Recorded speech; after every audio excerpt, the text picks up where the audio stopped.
Philippe Boisselot, je suis le directeur de l'Office pour le patrimoine culturel immatériel.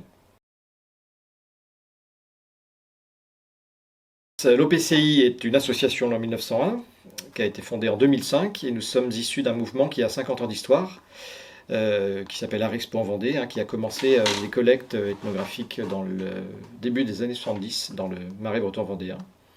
Voilà, depuis cette section ethno d'Art Expo s'est constituée en association en 2005. Aujourd'hui, nous avons une activité dans toute la région des Pays de la Loire.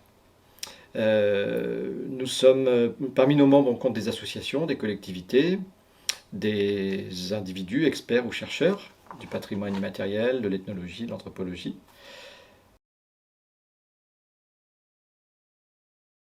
Notre association est issue de la fusion de deux associations.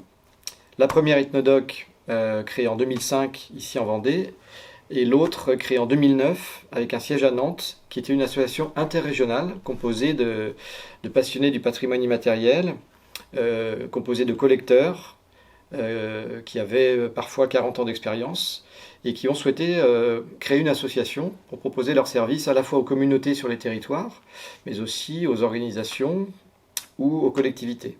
Nous avons mené ainsi, dans les années 2011-2013, des enquêtes auprès des pêcheurs du lac Léman. Nous avons réalisé un inventaire du patrimoine en Picardie, sur les pratiques d'archerie traditionnelles, qui sont maintenant à l'inventaire national du patrimoine immatériel. Voilà, et donc ces deux associations, à la fois parce qu'on était en grande proximité méthodologique, philosophique, et aussi pour renforcer notre économie, on va dire, ont fusionné en 2016 pour constituer cet ensemble OPCI Ethnodoc. Alors, nous menons trois grands types d'activités. Une activité de recherche anthropologique, et d'inventaire du patrimoine culturel immatériel.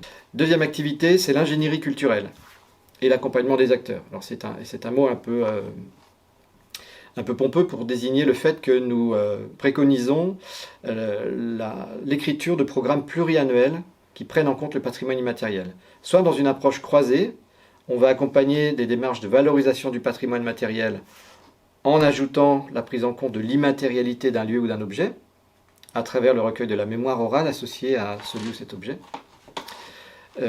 ou alors en menant donc des inventaires du patrimoine immatériel, après avoir identifié ces éléments qui existent sur les territoires. Et puis une activité d'accompagnement des acteurs, associations ou collectivités, dans quelque chose qui est un peu nouveau dans le champ patrimonial, même si on fête cette année les 20 ans de la Convention de l'UNESCO, c'est-à-dire ce patrimoine immatériel, comment il se matérialise, qu'est-ce que c'est. Voilà, donc on accompagne les structures en ce sens. Et puis ça se traduit par, tout simplement, par exemple, la réalisation de parcours du patrimoine. On accompagne en ce moment un groupe à Saint-Martin-des-Noyers en Vendée. La réalisation d'expositions, la réalisation de publications. On accompagne l'association Élébor à côté d'Angers, qui, dans le cadre d'un programme qui s'appelle C'est l'Anjou qui chante, autour de la chanson traditionnelle en Anjou. Et puis enfin une activité, la troisième, l'activité de traitement d'archives, traitement documentaire et de gestion d'un centre de ressources.